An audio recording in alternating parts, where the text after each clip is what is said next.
የተወደዳችሁና የተከበራችሁ ተመልካቾቻችን የትውልድ ድምጽ ከሆነው ኤምኤን እዚያ 5 ኪሎ ከሚገኘው ስቱዲዮአችን የለተረቡ ጥር 6 ቀን 2018 ዓ.ም የኤምኤን 24/7 ምዕራፍ 2 አሁን በቀጥታ ስርጭት ተጀምሯል። ከመላው የስቱዲዮና የስርጭት ባለሙያዎች ጋር በመሆን ኤምኤን 24/7 ምዕራፍ 2ን እስከ 2 ሰዓት ድረስ እየመራን ባልደረባዬ ኢየሩሳሌም ወሰኔለህ እኔም ተስፋው ነኝ ሰይድ ከእናንተ ጋር የምንዘልቅ ነው የሚሆነው። ተመልካቾች አብራችሁን ትቆዩ ዘንድ የአክብሮት ግብዣችን ነው። ዜናዎቻችንን ባጫጭር ጉዳዮችን ጀምራለን። የኢፌዴሪ ፕሬዝዳንት ታዬ አጽቀሥላሴ የሥራ ጊዜያቸውን ያጠናቀቁትን በኢትዮጵያ የስሪላንካ አምባሳደር ታሻንታ ኩማራሲን አሰናብተዋል። ተሰናባቹ የስሪላንካ አምባሳደር ታሻንታ ኩማራሲ ስሪላንካና ኢትዮጵያ ጠንካራ ግንኙነት ያላቸው ሀገራት መሆናቸውንም ገልጸዋል። የሁለቱ ሀገራት ዘመናዊ ግንኙነት እንደ አውሮፓውያን አቆጣጠር በ1972 መመስረቱን ገልጸው አሁን ላይ በፖለቲካ፣ በኢኮኖሚ፣ በባህልና በህዝብ ለህዝብ ትስስር ያላቸው ግንኙነት ማደጉን ተናግረዋል። በተጨማሪም በኢነርጂ፣ በግብርናና በቱሪዝም ዘርፍ ያላቸው ግንኙነት መጎልበቱን ጠቁመዋል። 200 የሚጠጉ ስሪላንካውያን በኢትዮጵያ በተለያዩ ዘርፎች ተሰማርተው እየሰሩ እንደሚገኙም ገልጸዋል። ኢትዮጵያና ስሪላንካ ግንኙነታቸውን ለማስፋት በርካታ እድሎች እንዳላቸውም ነው ጨምሮ የተናገሩት። የኢትዮጵያ አየር መንገድ ወደ ስሪላንካ ዋና ከተማ ኮሎምቦ ቀጥታ በረራ እንዲጀምር በመጠባበቅ ላይ እንደሚገኙም ተናግረዋል። ይህም በሁለቱ ሀገራት መካከል ያለውን ትስስር የበለጠ ለማሳደግ ለንግድ ልውውጥ፣ ለአየር መንገድ የጭነት አገልግሎት፣ ቱሪዝምንና እንደ ኢነርጂ ያሉ ሌሎች ዘርፎችንም እንደሚያስፋፋ አመላክተዋል። በተጨማሪም በግብርና፣ የከበሩ ድንጋዮችና ጌጣጌጥ ኢንዱስትሪ ዘርፍ ከሚመለከታቸው ተቋማት ጋር እየተሰራ መሆኑን ማንሳታቸውን ኢዜአ ዘግቧል።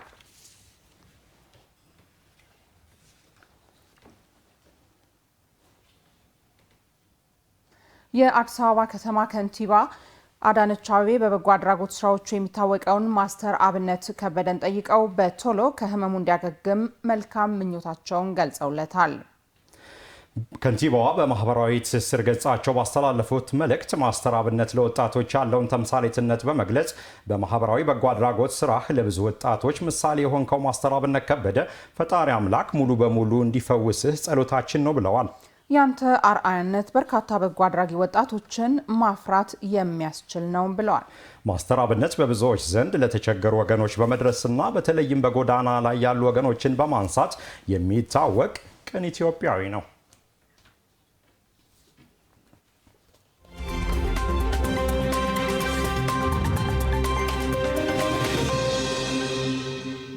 የተከበራችሁና የተወደዳችሁ ተመልካቾቻችን ከኤምኤን አዲስ ቴሌቪዥን የኤምኤን 24/7 ምዕራፍ 2 አጫጭር ዜናዎችን ወደ እናንተ አድርሰናል። አሁን ደግሞ በዝርዝር ወደምንመለከታቸው ጉዳዮች እናልፋለን። በ2030 በአፍሪካ ተምሳሌት የሆነች የበለጸገች ኢትዮጵያን እውን ለማድረግ በሚደረገው ጥረት የሲቪል ማህበረሰብ ድርጅቶች የበኩላቸውን ሚና እንዲወጡ ተጠየቀ። የቀድሞው የኢፌዴሪ ፕሬዝዳንት ዶክተር ሙላቱ ተሾመ በተገኙበት የሲቪል ማህበረሰብ ድርጅቶች ለሀገራዊ ልማት ያበረከቱት አስተዋጽኦ ላይ ያተኮረ ሲምፖዚየም ተካሂዷል። ሲምፖዚየሙን የተከታተለው ሪፖርተራችን ይታያል አጥናፉ ተጨማሪውን ይዟል።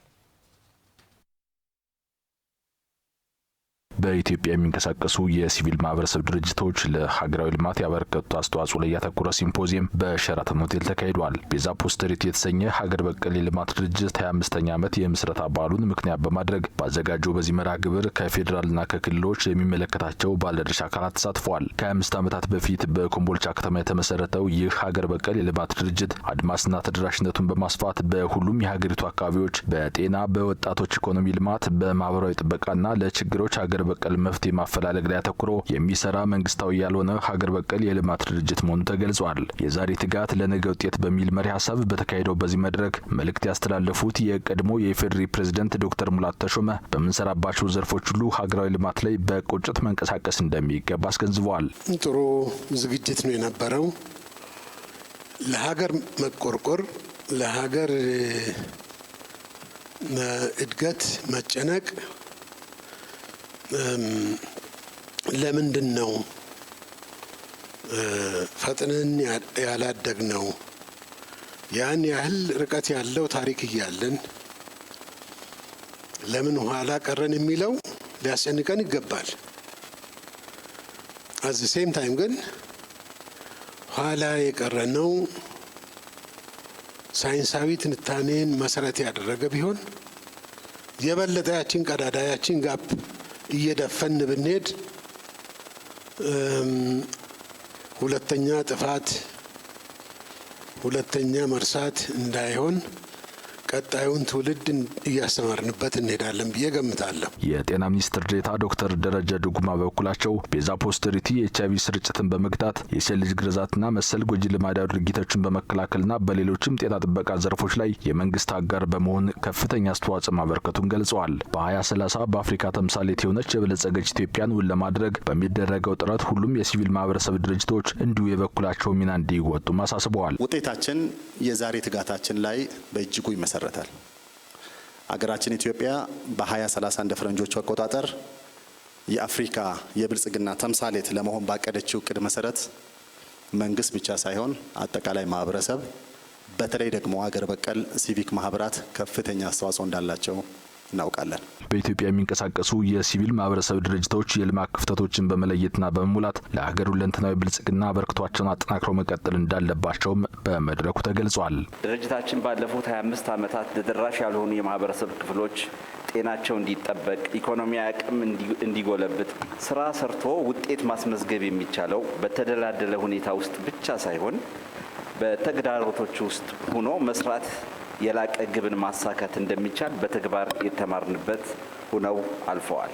በሁሉም የሀገራችን ክልሎች በመድረስና ማህበረሰብን ተሳታፊ ያደረገ አገልግሎት በመስጠት የድርሻችን መወጣት ያለብን መሆኑን በጽኑ በማመን ከወዲሁ አቅደን እየሰራን እንገኛለን። በዲሞክራሲ ስርዓት ግንባታና በሁለንተናዊ ሀገራዊ ልማት ውስጥ ጉልህ ሚና የሚጫወት የህብረተሰቡን ላቀ ተጠቃሚነት የሚያረጋግጥ ንቁና ውጤታማ የሲቪል ማህበረሰብ ዘርፍ በመገንባት ዘርፈ ብዙ የልማትና የበጎ አድራጎት ስራዎች የተቀላጠፉ እንዲሆኑ ተደርጓል። የብልጽግና ተምሳሌ ስንል የጤና ስርዓቱ ምን መምሰል አለበት፣ ምን አይነት የጤና ስርዓት ነው መገንባት ያለብን ብለን በሚገባ የምንሰራበት ጊዜ ላይ ነው ያለነው። በዚህ ውስጥ ግብረሰናይ ድርጅቶች ቤዛ ፖስተሪቲን ጭምር ትልቅ ኃላፊነት አለባቸው። በመርሃ ግብሩ የፌዴሬሽን ምክር ቤት ምክትል አፈ ጉባኤ ወይዘሮ ዛራ ኡመድ፣ የአማራ ክልል ምክር ቤት አፈ ጉባኤ ወይዘሮ ፋንቱ ተስፋዬ እንዲሁም ሌሎችም ጥሪ የተደረገላቸው የስራ ኃላፊዎችና እንግዶች ተሳትፈዋል። ቤዛ ፖስተሪቲ ሀገር በቀል የልማት ድርጅት የላቀ አበርክቶ አድርገዋል ላላቸው አጋር አካላት በዕለቱ የክብር እንግዶች አማካኝነት እውቅናና ሽልማት አበርክተዋል። የአዲስ አበባ ከተማ ሰላምና ጸጥታ አስተዳደር ቢሮን የተመለከተ ጉዳይ ነው ዜናችን የሚሆነው። በተከታይነት ኢየሩስ ባለፉት 6 ወራት በቅንጅት በመሰራታቸው ሰላምና ጸጥታን በማስፈንና የሕግ የበላይነትን በማስከበር ተጨባጭ ውጤቶች መመዝገባቸውን የአዲስ አበባ ከተማ ሰላምና ጸጥታ አስተዳደር ቢሮ አስታውቋል። ይህ ዜና ተመልካቾቻችን እንደደረሰን ወደ እናንተ የምናደርስ ነው የሚሆነው። ወደ ቀጣይ ዜና እንለፍ። ኢየሩስ እንግዲህ በከተማዋ በመንግስት ወጪ የተገነቡ ነፃ የህፃናት ማቆያ ማዕከላት ስራ ያልነበራቸው እናቶችን ወደ ስራ እንዲመለሱ ምቹ ዕድል መፍጠሩን የማዕከሉ ተጠቃሚዎች ገለጹ። ማዕከላቱ ለእናቶች ከሰጡት እፎይታ በተጨማሪ ህፃናት በአካልና በአእምሮ ጎልብተው እንዲያድጉ አስተዋጽኦ እያደረጉ ነው። ሪፖርተራችን አሰግድ ኪዳነ ማርያም በጉለሌ ክፍለ ከተማ ወረዳ 4 የሚገኘውን የመንግስት የህፃናት ቀን ማቆያን ቃኝቶ ተከታዩን አሰናድቷል። አብረን እንከታተለው።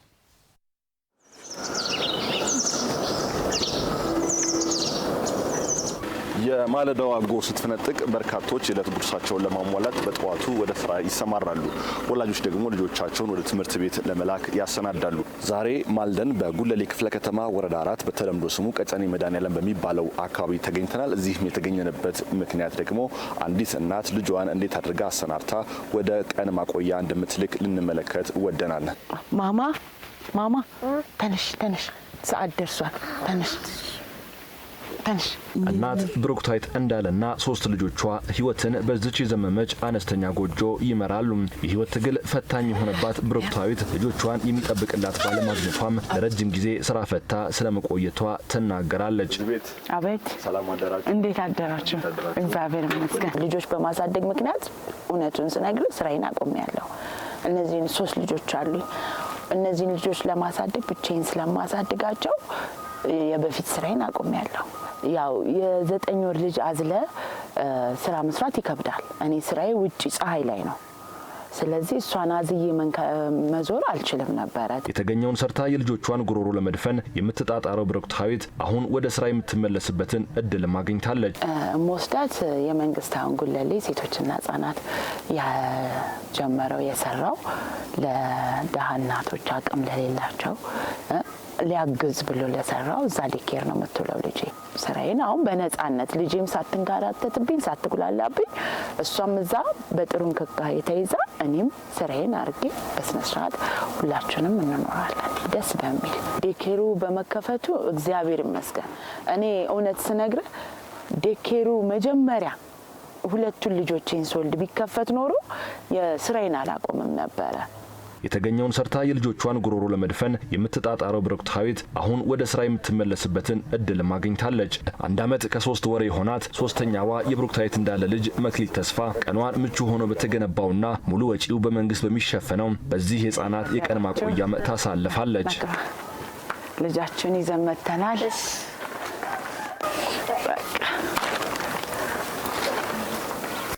በእውነት ስነግር ልጄ ልክ እዛ ጋር ስደርስ ነው የምታውቃቸው። ሁለተኛ ደግሞ መሄድም አትፈልግም። እነሱም በስነ ስርዓት በእንክብካቤ የኔ ልጅ ብቻ ሳይሆን የሁሉንም ልጅ በፈገግታ ተቀብለው በፈገግታ ነው የሚሸኙት። ማንም ልጅ የሚከፋው የለም። የህፃናት ማቆያውን እውነት ለመናገር ይህ መንግስት ቃላት ያጥረናል ነው የሚሉ እናቶች ማለት ናቸው። እኛም እንደ ሰራተኛም እንደ ተቀጣሪም እንደ ተንከባካቢም እውነት ነው አንድ እናት መስራት እየቻለች ልጄን ብላ ቁጭ ብላ ኩርምት ብላ የሰው እጅ ጠባቂ ከምትሆን ወጣ እንድትሰራ አድርጓታል። ያ በጣም የሚመሰገን ነው፣ ይበረታታ የሚገባው ነው።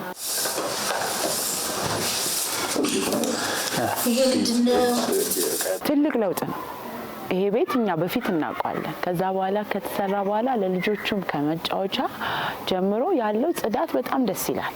የሚተኙበትም ቦታ የልጆቹ በጣም በንጽህና የተያዘ ነው። ቤቴ ጠባብ ነውና እንደ ልባቸው አይንቀሳቀሱም ነበር እና ይሯሯጣሉ፣ ደስ ይላል። ልጅ ያዝለ ስራ መስራት አይችልም።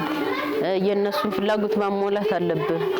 እንደገና ምግብ እዚህ በመብላታቸው ገባ ቋጥራህ በጣም ደስ ይላል። አሁን ሰው ቤት ነው የምሰራው። ልጄን አዝዬ ነበር የምንቀሳቀስ። አሁን ግን አድርሼ እንደ ልቤ መስራት ችያለሁ፣ መንቀሳቀስ ችያለሁ።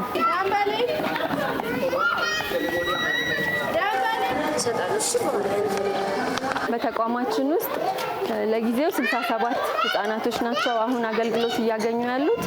37 ሴቶችና 30 ወንዶች አሉ። ተቋሙ ግን የመያዝ ካፓሲቲው 100 ህጻናቶችን ይይዛል። በተቋሙ ውስጥ ስትገቡ እንዳያችሁት ሙሉ ወጪው በመንግስት የሚሸፈን ተቋም ነው። የምግብ አገልግሎታቸው፣ የትሬኒንግ የሚሰሩበት ሩም አለ። በጨዋታ መማርም እንቅስቃሴዎችን ያደርጋሉ። ለህጻናቱ እዚህ ውለው በመሄዳቸው በስነ ልቦናም በአይምሮም በጤናም ጎልብተው ነው እነዚህ ልጆች የሚሄዱት። ማነው ስምህ አንተ? ኪያ ነው ስሙ። ያንተስ ማን ነው? ኪያ ነው። እንዲህ አይነት የህፃናት የቀን ማቆያዎች እንግዲህ በከተማዋ በተለያዩ አካባቢዎች የተስፋፉ ይገኛል። እንደ መክሊት ላሉ ህፃናት በአካል በአእምሮ ጎልብተው እንዲያድጉ ምቹ ሁኔታ የፈጠሩ የቀን ማቆያዎች ናቸው። ከዛ ባሻገር ደግሞ ለእናቶቻቸው ልጆቻቸውን እዚህ በማስቀመጥ ወደ ተለያዩ ስራ መስኮች መሰማራት ኑሯቸውን እንዲደጉሙ እያደረገ ይገኛል። የአዲስ አበባ ከተማ አስተዳደር እንግዲህ ከተማዋን ህፃናትን ወልዶ ለማሳደግ ምቹ ከተማ ለማድረግ የተለያዩ ፕሮጀክቶችን በመንደፍ እየሰራ ይገኛል። ከነዚህ ስራዎች መካከል ደግሞ በሁሉም ክፍለ ከተሞች የተስፋፋ የሚገኘው እንዲህ አይነት የህፃናት የቀን ማቆያ ነው። በተያያዘ ዜና በመንግስት ተገንብተው ለማህበረሰቡ ክፍት የሆኑ የህፃናት ማቆያ ማዕከላት እፎይታን የሰጡና ሰርተው መለወጥ የሚቻልባቸው ምቹ መደላድል የፈጠሩ ስለመሆናቸው ወላጆች ተናገሩ። በለሚ ኩራ ክፍለ ከተማ ወረዳ 2 የህፃናት ማቆያ ማዕከል ለበርካታ ህፃናት መዋያ መሆን የአቅመ ደካማ የሆኑ የአካባቢው ነዋሪዎችን የዘመናት ጥያቄ ፈታ መሆኑም ተገልጿል። ሪፖርተራችን ትባረክ ኢሳያስ በዚህ ጉዳይ ላይ ተከታዩን ዝርዝር ዘገባ አጠናቅራለች።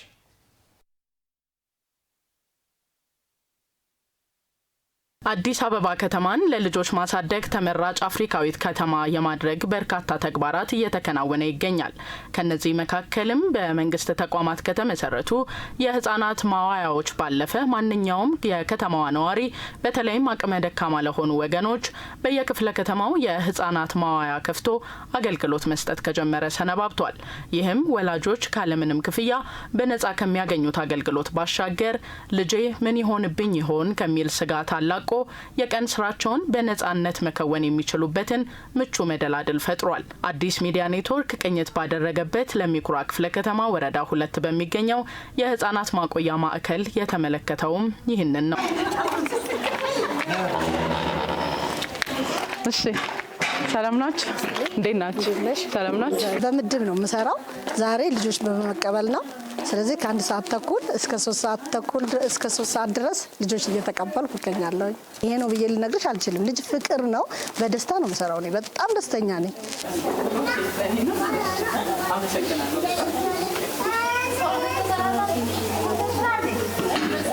ጎበዞች ሰላም፣ እንዴት ናችሁ? ሰላም በሏት። ሰላም ነው? እንዴት ነሽ? ልጆች ደህና ናችሁ? ሰላም በሉ። እንዴት ናችሁ? ደህና ናችሁ? ሰላም ናችሁ? ልቀላቀላችሁ? እሺ። ቀይዋ ወፍ በመስኮቴ ገባች። ቀይዋ ወፍ በመስኮቴ ገባች። ውይ በራ ሄደች። ውይ በራ ሄደች። ልጆችን መንከባከብ ስሜቱ ምን ይመስላል? ከልጆች ጋር በቅርበት ትውያለሽ፣ አብረሻቸው ትሆኛለሽ እና ምን ስሜት አለው? ምን ይሰማሻል? በጣም ደስ ይላል።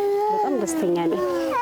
በጣም እንደውም ይህን ነገር መንግስት አመቻችቶ መሰሩ በጣም ለልጆችም ጥሩ ነው፣ ለእኛም በጣም ደስተኞች ነን። ከልጆች ጋር መዋል ደግሞ የበለጠ ያስደስታል። በመጀመሪያ ደረጃ ይህንን ተቋም ላቋቋመው ትልቅ ምስጋና ነው ያለን። አንደኛ ነገር ለልጆችም ጥሩ ነው፣ አንድም ለነሱ ጥሩ ነው። ልጆቻቸው እዚህ ሲውሉ እናቶቻቸው ሰርተው ማታ መጥተው ልጆቻቸውን ይወስዳሉ። ወላጆችም ልጆቻቸውን አስቀምጠው የቀን ስራቸውን የሚከውኑበት ምቹ ሁኔታ ስለተመቻቸ ትልቅ ሸክም እንደቀለለላቸውም ጭምር አጋርተውናል። አንቺነትሽን ቢፈልግሽ ልጅሽን ሳይ ፊቱን ያዞርብሻል። ምንም ጥያቄ የለውም እና በፈጽሞ አይታሰብ ልጅ ይዘሽ ምንም አይፈልግሽ። ምክንያቱም ፓወርሽም ይቀንሳል። እዛ ጋር ልጅ ታስቢያለሽ፣ እዚህ ጋር ለስራ ምንም ምቾት ስለማይኖረው ቀጣሪውን ፈጽሞ ሊፈልግሽ አይችልም። ወዶ አይደለም እሱም ስራው ይስተጓጎልበታል። ልጅ እዚህ መቆያው ነው የምትወልና በጣም ነው ሽክሙ እየቀለለልኝ። እውነት ለመናገር በጣም ሽክም ነው ቀለለልኝ። እነሱን ዝም ቤት ውስጥ የምንውል ሰዓት በጣም ችግር ብዙ ጉዳት ይደርስብን ነበረ። አሁን ግን ይሄው እንዳያችሁ ልጆቹን እዚህ አድርገን እስከ 10 ሰዓት እስከ 11 ሰዓት ስራችን እየሰራ መተን እንቀበላለን። ያው በጣም ደስ ብሎናል። እውነት በጣም ሽክም ነው ቀለለልኝ። ስራ የለኝም። አሁን ግን ስራ ጀምሬያለሁ እዚህ በመግባቱ ማለት ነው። ለምን አሁን ትልቁ ነገር በመጀመሪያ አንድ ልጅም አለኝ። ከነሱ ጋራ ነው የምውለው። ምንም የምሰራ ነገር የለም። ባለቤቴ ነች ትንሽ ቀን ስራ የምትሰራው። አሁን ደግሞ እዚህ ከተከፈተ በኋላ እሷን አደርሳታለሁ። ወደ ስራ እጄ ደግሞ ሰርቼ መጥቼ ቀበላቸዋለሁ ማለት ነው። እኔ ስራዬን እንድሰራ በአብዛኛው ስራዬን በደንብ እንድሰራ ሆኖልኛል። ልጅቷም ከሰው ፊት አዝያት እንዳልሄድ እዚህ በመሆኗ አሪፍ ሁኔታ ነው ያለው። ሰው ቤትም ይዘሻት ስትሄጂ ልብስ ለማጠብ ይዘሻት ስትሄጂ ሰው ፊት ማየቱ በጣም ይከብድ ነበረ። በጣም ከባድ ለዛ ሲሆን እዚህ ስትሆን ግን በጣም ተሳስበኛል። ደስ ትኛለኝ። ማዕከሉ ስራ ከጀመረ ጥቂት ጊዜያቶችን ያስቆጠረ ቢሆንም ለበርካታ ወላጆች እረፍት መሆኑን የገለጹት ደግሞ የለሚኩራ ክፍለ ከተማ ወረዳ 2 የህፃናት ማቆያ ማዕከል አስተባባሪ አቶ አዳነ ገበየሁ ናቸው። አቅመ ደካማ የሆኑ ገቢ መጠናቸው አናሳ የሆነ ተጠግቶ የሚኖሩ ተከራይቶ የሚኖሩ ስራ መስራት የሚፈልጉ ለነዚህ ነው እድሉ የተከፈተው። ወደ 140 የሚሆኑት በእኛ ወረዳ በመጀመሪያ ተመረጡ። ከነዛ ደግሞ ጣትም እንደሚበላለጥ በጣም ሲቨር የሆኑት ከፍተኛ ችግር ላይ ያሉት ተቋሙ የሚችለው በስታንዳርዱ መሰረት ለ50 እናቶች ሊወይ ደግሞ ልጆች እድል ተሰጥቷል። ይሄ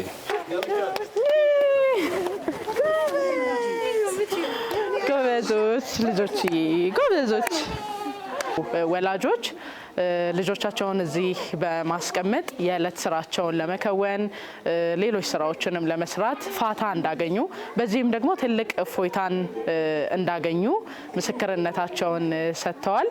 እኛም እዚህ ተገኝተን ይህንን ማረጋገጥ ችለናል።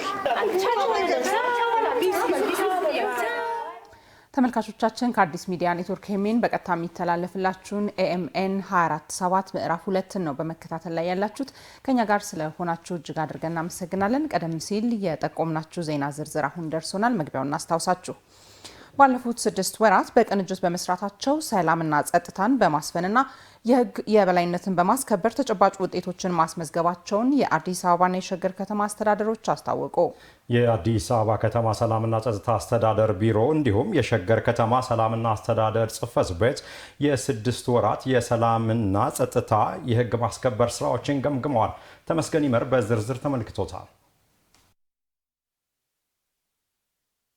የአዲስ አበባ ከተማ ሰላምና ጸጥታ አስተዳደር ቢሮና የሸገር ከተማ ሰላምና ጸጥታ አስተዳደር ጽሕፈት ቤት የ6 ወራት የሰላምና ጸጥታ እንደዚሁም የህግ ማስከበር ስራዎችን ገምግመዋል። ባለፉት 6 ወራት ሰላምና ጸጥታን ከማስፈን ብሎም ህጋዊ ስርዓትን ከማስፈን አንጻር ተጨባጭ ውጤቶች መመዝገባቸውን የመድረኩ ተሳታፊዎች ተናግረዋል። በርካታ የውጭ ሀገር እንግዶች ሀገራችን ላይ መጥተው ያለምንም የጸጥታ ችግር በሰላም እንዲሄዱ የሆነበት ሁኔታ ተቀናጅተን በመስራታችን ነው።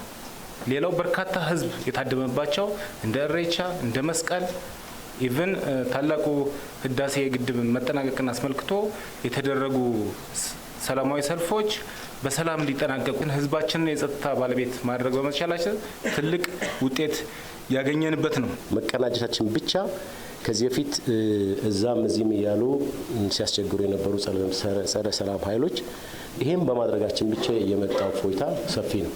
እኛ ከአዲስ አበባ ጋር እንገናኛለን፣ እሱ ይቅር ወረዳ ከወረዳ ጋር እዛው ጋር እየተገናኙ ብዙ ስራዎችን እየሰሩ በመሆኑ ለወንጀለኞችና ለተጠርጣሪዎች ክፍተት ሳይኖራቸው ብዙ ስራ እንዲሰራ አድርገዋል የሚለውን ለማስቀመጥ የ6 ወር አፈጻጸማችን በጣም ውጤታማ ነው። አንደኛ አቅርቦት ላይ ነው። አቅርቦት ላይ በተለይ ሰንበት ገበያ ላይ ወደ 245 ሰንበት ገበያዎች ላይ ሸገር ዙሪያ ያሉ አምራቾች፣ ኢንቨስተሮች ምርታቸውን ቀጥታ ነው እዛ የሚያቀርቡትና ይሄ ደግሞ አዲስ አበባ ውስጥ የኑሮ ውድነቱን ለማረጋጋት ላይ የራሱ አስተዋጽኦ አበርክቷል። የአዲስ አበባ ከተማ ሰላምና ጸጥታ አስተዳደር ቢሮ ኃላፊ ወይዘሮ ሊዳ ግርማ የሁለቱ ከተሞች የጸጥታ ተቋማት ቅንጅታዊ ስራና የህዝብ ለህዝብ ትስስር ለሰፈነው ሰላም ዋስትናና ለተገኙ ውጤቶችም ትልቁን ስፍራ የሚወስድ ነው ብለዋል። የጸጥታ ተቋሞቻችን እጅግ ተናባቢና ተተግባሪ የሆነ ቅንጅታዊ አሰራር መፍጠር በመቻላቸው ውጤት የመጣበት ቅንጅታዊ አሰራራችን ተናባቢ በአመራር ደረጃ ተናባቢ ህዝብ ለህዝብ ስራዎችን መስራት በመቻላችን ለዚህ ደግሞ ህዝቡን ባለቤት የምናደርግባቸውን አደረጃጀቶች በሁለቱም ከተሞች ላይ መፍጠር በመቻላችን በአዲስ አበባ ከተማ የሰላም ሰራዊት በሸገር ከተማ ደግሞ ጋቸና ስርና ተብሎ የተፈጠሩ የጸጥታ አደረጃጀቶች ለሰራናቸው የወንጀል መከላከልና ወንጀሎችም ከተፈጸሙ በኋላ ለእርምጃ አወሳሰድ ስራዎቻችን እጅግ አጋዥ የሆነበት ሂደት ነው ያለው። በቀጣይ የሚከበሩ የከተራና ጥምቀትን ጨምሮ የአደባባይ በዓላት እንደዚሁም ዓለም አቀፍ ኮንፈረንሶች በትብብር መስራትና የሁለቱን ከተሞች የጸጥታና የህዝብ ለህዝብ ትስስር ማሳደግ በዚህ ውስጥም የሀገርን ገጽታ አጉልቶ ማሳየት ይጠበቃል ብለዋል። ቤተ እምነቶች ጋር ሰፊ ውይይት ማካሄድ እስከ መጨረሻው ቀን ድረስ ማድረግ ያስፈልጋል። ሌላ ፍላጎት ያለው ኃይል እንዳይኖር ከማድረግ አንጻር የቅድመ ዝግጅት ስራችን ላይ ትኩረት አድርገን መስራት አይ ቲንክ ያስፈልጋል ነው። በየአካባቢው የተገጠሙ ካሜራዎችን ጨምሮ ሌሎች ቴክኖሎጂዎችን በመጠቀምና ቅንጅታዊ ስራ ማላቅ ለውጤቶቹ መምጣት ምክንያት መሆኑን የተናገሩት ደግሞ በምክትል ርዕሰ መስተዳድር ማዕረግ የሸገር ከተማ አስተዳደር ከንቲባ ዶክተር ተሾማ አዱኛ ናቸው። ሁላችንም አብረን በምንሰራበት ወቅት ውጤታማ መሆን እንደምንችል አምነን ወደ ስራ የገባንበት ስለሆነ አብዛኛው ላይ በጣም ውጤታማ ነን። የዛም ደግሞ መገለጫዎች ብዙ ነገሮች አሉ ማለት ነው። የሰዎች እንቅስቃሴ ነፃ ሆኖ ከዚህ ወደዛ ሲንቀሳቀስ ያለው ኢኮኖሚክ ቤኔፊት ነው ውስጤ የሚታየኝ። ምክንያቱም የአንድ ሰው ዋጋው የሚወሰነው ነፃ ሆኖ ሲንቀሳቀስ ነው። ድንበር ሳይወስነው ነፃ ሆኖ በተንቀሳቀሰ ቁጥር የዛ ሰው ዋጋ ይጨምራል። ነፃ ሆኖ የፈለገበት ይሰራል። ነፃ ሆኖ በሰራ ቁጥር ምርትና ምርታማነት ይጨምራል። ከዛ ባለፈ የሳይኮሎጂካል ጥንካሬ ይኖራል። ከሳይኮሎጂካል ጥንካሬ ባለፈ ቀጣይ ለሚሰሩ ስራዎች ኮንፊደንስ ይፈጥራል ማለት ነው። ስለዚህ እስካሁን የሰራናቸው ነገሮች የዚህ መገለጫዎች ናቸው ማለት ነው። ለቀጣይ ስራዎች ውጤታማነት የተፈጠረውን ሁለንተናዊ ቅንጅት አጠናክሮ መቀጠል እንደሚያስፈልግም ዶክተር አዱኛ ተናግረዋል። በሰላም ስራችን የሰላምን ፍሬም ማምጣት አለብን። የሰውን ኮምፎርታብል ኑሮ መፍጠር አለብን። ጠንካራ ከተማ መፍጠር አለብን። ኤኒ ታይም ጠንካራ ከተማ ሲኖር ነው ሌላ ጠንካራ ከተማ የሚመጣው። ዛሬ በምናረገው ስህተት የምንጎዳው ከተማ ሌላ የሚጎዳ ከተማ ነው የሚፈጥርብንና ይሄንን አጠናክረን እንፈጽም ለማለት እወዳለሁ። አስተማማኝ ሰላምን ማስፈን፣ የህግ ማስከበርን በቅንጅት መስራት ላይ ከተሞቹ በትብብር የሚሰሩትን ስራ አጠናክረው እንደሚቀጥሉም በመድረኩ ላይ ተነስቷል።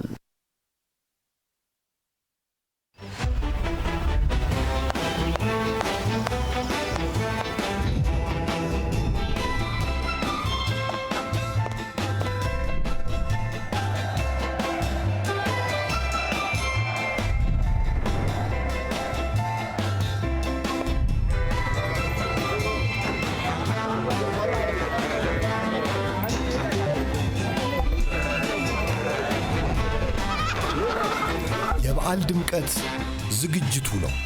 የጨዋታው መድራት፣ የሚወዷቸው ሰዎች ፈገግታ ነው። ስንሰባሰብ ሁሉ ይሞላል። አብረን ስንሆን በዓሉ ያምራል። ከገበያው እስከ ማዕዱ ሁሉ ይቅናሉ። ስኬት ይከተሉ። በማካፈል በአብሮነት የተሞላ በዓል ይሁንሉ።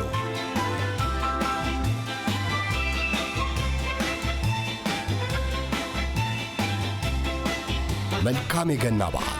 ስኬት ባንክ፣ የስኬቶ መሰረት።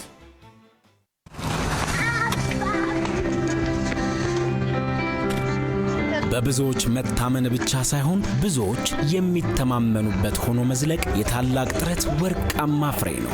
ላለፉት 50 ዓመታት ለደህንነታችሁ አስተማማኝ ዋስትና እያቀረብን ከትውልድ ትውልድ ተሻግረናል።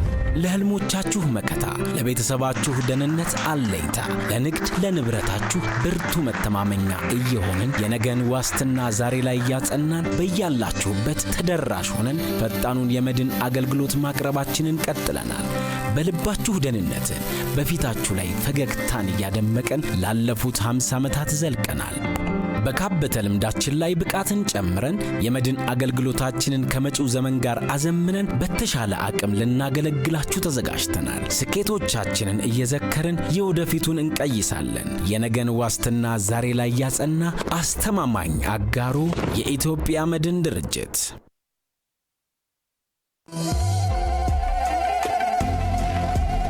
እንኳን ለገና በዓል በሰላም አደረሳችሁ። የሁላችን ከተማ አዲስ አበባ የቱሪዝም የንግድና የዓለም አቀፍ ኮንፈረንስ የባህል የታሪክ የብዝሃነትና የአንድነት ማዕከል ሆና ጉዞዋን በላቀ ልዕልና ቀጥላለች። በሁሉም ዘርፍ ዘላቂና ቀጣይነት ያለው ለውጥ እያስመዘገበች ጀምራ በጥራትና በፍጥነት የመጨረስ ተምሳሌት አዲስ አበባ በተለይም በኮሪደር ልማት፣ በወንዝ ዳር ልማት ፕሮጀክትና በሰው ተኮር ሥራዎቿ ዓለምን እያስደመመች አዲስ ታሪክ መጻፏን ቀጥላለች። ዛሬ በ24/7 መርህ እየተጋች የትናንት ዳን እያራገፈች ለነገ ትውልድ የሚተርፍ ስንቅ ሰንቃ ለነዋሪዎቿ ምቹ ለጎብኚዎቿ ሳቢ የሆነችው መዲናችን አዲስ አበባ እንደ ስሟ አዲስ ውብ አበባ መስላ እንኳን አደረሳችሁ ትላለች። በዓሉ የሰላም፣ የፍቅር፣ የአንድነት የበለጠ ትጋት የምንጎናጸፍበት ይሆንልን። የአዲስ አበባ ከተማ አስተዳደር።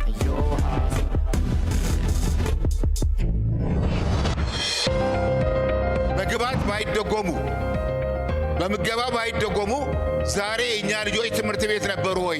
ከ16,000 በላይ ለሆኑ ወላጆች የሥራ ዕድል እንዲፈጠርላቸው ምክንያት ሆኗል። አንዱ ትኩረት ተሰጥቶት የተሰራበት አግባብ ነው ያለው።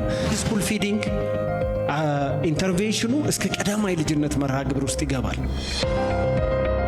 ስሪ ፌዝ ነው የገባው ተብሎ ነገር ግን ስሪ ፌዝ አይደለም። የኃይል ጥያቄ ተጠይቆባቸው ምላሽ አልተሰጣቸውም የሚል ቅሬታ አልቀረበም። ከገባ በኋላ ኃይል መቆራረጥ አለ። አክቲቭ እንዲደረግልን ነው የጠየቅነው። ፓወር የለውም። በትምህርት ቤቶች ዙሪያ ላይ በጣም በርካታ ንግድ ቤቶች አሉ። መጠጥ ቤቶች፣ ሆቴሎች፣ ፔንሲዮኖች ነበሩ። በትምህርት ቤት ግቢ ውስጥ ነዋሪዎች አሉ።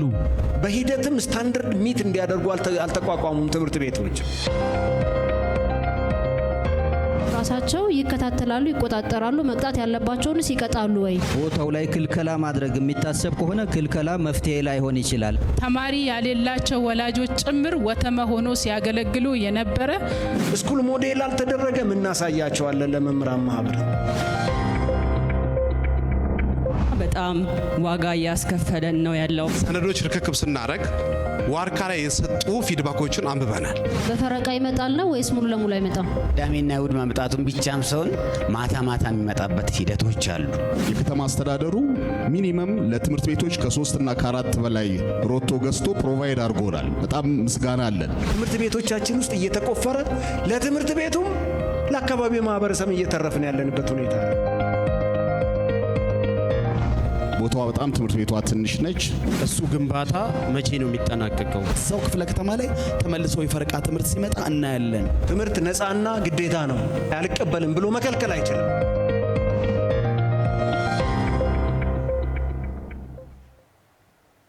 ከመልእክቶቹ ተመልሰናል ተመልካቾቻችን። ኤኤምኤን 24/7 ምዕራፍ 2 ወደ እናንተ መድረሱን ይቀጥላል።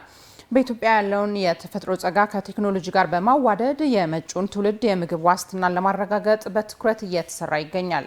ሃይድሮፎኒክስን በመጠቀም በከተማ ግብርና ስራ የተሰማራው በኢትዮጵያ አየር መንገድ ዋና አብራሪ ካፕቴን ሙኒር መሐመድ ደግሞ የዚህ ተግባር ሁነኛ ማሳያ ነው።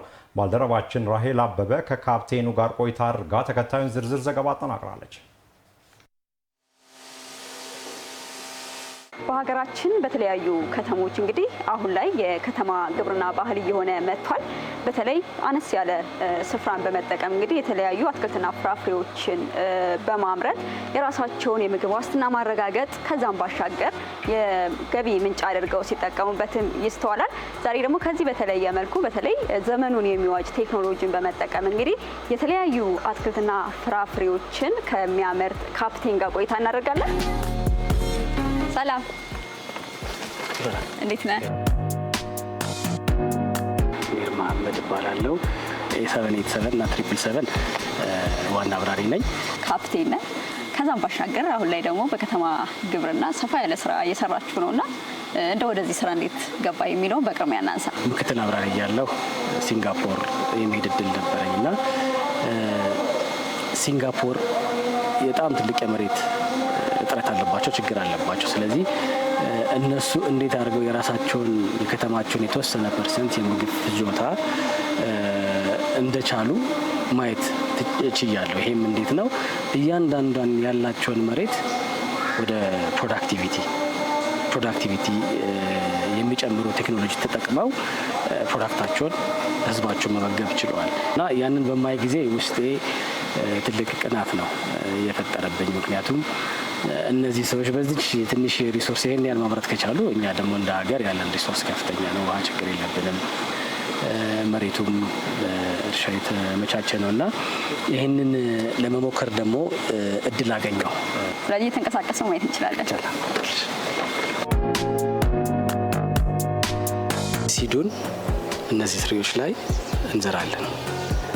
3-4 ቀን በኋላ ጀርሜት ካረጉ በኋላ ለአንድ 2 ሳምንት አካባቢ እዚህ ጠረጴዛ ላይ እናስቀምጣቸዋለን ማለት ነው። እዚህ ጋር የሚሰጠው እዚህ ጠረጴዛ ላይ ውሃና ውሃ ብቻ ነው። አደግ ሲሉ ተጨማሪ ከውሃው ኒውትሪሽኖች ደግሞ እንጨምርላቸዋለን። ይሄን ከደረሱ በኋላ አሁን ይሄ ከ1 ቀን ከ2 ቀን በኋላ እያንዳንዱን እያነሳን ወደ ዋናው ግሪንሃውሳችን ለማሳደግ እንወስዳለን ማለት ነው። ሃይድሮፖኒክስ ስንል ምንድን ነው? ያለ አፈር በውሃ ተጠቅመን አትክልት ማሳደግ ነው። እዚህ ጋር ሁለት የምታዩት 2 የተለያየ የሃይድሮፖኒክስ ሲስተሞች ናቸው። ለማሳየት ያህል አሁን ይሄን DWC የምንለው ነው። DWC ምን ማለት ነው? አትክልቱ ውሃ ላይ ብቻ ያለምንም አፈር የለውም፣ ግን ውሃ ብቻ ሳይሆን እዚህ ውሃ ውስጥ 4 ነገሮች እንሰጣቸዋለን። አንደኛው ኒውትሪሽን፣ ዋተር ሶሉብል የሆነ ኒውትሪሽን አብረን ቀላቅለን እንሰጠዋለን። ኦክሲጅን ደግሞ እዛች ጋር ጫፍ ላይ ኦክሲጅን ፓምፕ አለች፣ ኦክሲጅን እንሰጠዋለን።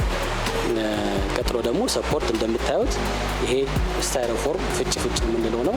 እዛ ላይ እቺ ኔት ካፕ አለች። በኔት ካፓ ውሃው ሩት ዞኑ ላይ እንዲቆይልን። አሁን አሁን እዚህ የምናያቸው ቴክኖሎጂዎች አመቱ ሙሉ ዝናብ፣ በረዶ፣ ፀሐይ አይልም። ውስጡ አትክልቱ የሚፈልገውን ፓራሜትሮች ኮንትሮል ስለምናደርግ አመቱ ሙሉ ተመሳሳይ ምርት መስጠት እንችላለን። ከተማ ውስጥ የሚያጋጥሙ ቻሌንጆች አሉ። አንደኛው መሬት ቻሌንጅ ነው። ሁለተኛው ውሃ ቻሌንጅ ነው። ይሄ ቴክኖሎጂ ምን ያደርግልናል? በትንሽ ቦታ ላይ ብዙ ማምረት እንችላለን። መሬትም ሌስ ነው የሚጠቀመው፣ ውሃም ሌስ ነው የሚጠቀመው። ትንሽ ሪሶርሶች ማምረት እንችላለን። አሁን እዚህ ጋር ፊት ለፊት የምናየው የስትሮበሪ አሁን ይሄ ኦልሞስት 2 ወር ተኩሎታል ሆነታል ከተተከለ። እዚህ ሲደርስ አሁን ለሃርቨስት ደርሷል ማለት ነው። በአመት ምን ያክል ታመርታላችሁ? በአሁኑ ሰዓት ፕላን ይዘን እየተንቀሳቀስን ያለ ነው። በዚህ አንድ አመት ውስጥ ወደ 1 ሚሊዮን ኪሎ ግራም አካባቢ የሚሆን የተለያዩ ቫራይቲ ቬጂቴብሎች ለማምረት እቅድ ይዘን እየሰራን ያለ ነው። ሃይድሮፖኒክስ ትልቁ ጥቅሙ ምንድን ነው? እዛው ሩት ዞኑ ላይ አትክልቶቹ የሚፈልጉትን በቫራይቲው የሚፈልገውን ኒውትሪሽን እያንዳንዷን አይተም ሩቱ ላይ ነው የሚሰጠው። 1 ሜትር ስኩዌር ላይ በየወሩ ምርት እናገኝበታለን ማለት ነው። ይህንን በማስፋት ረገድ ምን አቅዳችኋል? ቀጣይ በምን እንጠብቅ?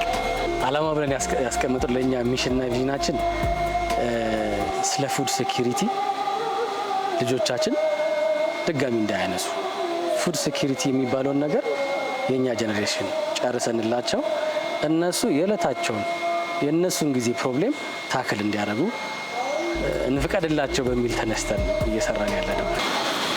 በቴክኖሎጂ የታገዘ የከተማ ግብርና ስራ ላይ ከተሰማራ ካፕቴን ጋር ነበር ቆይታ ያደረግነው። በርካታ ሀሳቦችን ያነሳንበት እንዲሁም ደግሞ ቴክኖሎጂን በመጠቀም ጊዜን፣ ጉልበትን በመቆጠብ እንግዲህ ምርታማነትን ማሳደግ የሚቻልበትን እድል የፈጠረ ስለመሆኑ መገንዘብ ችለናል።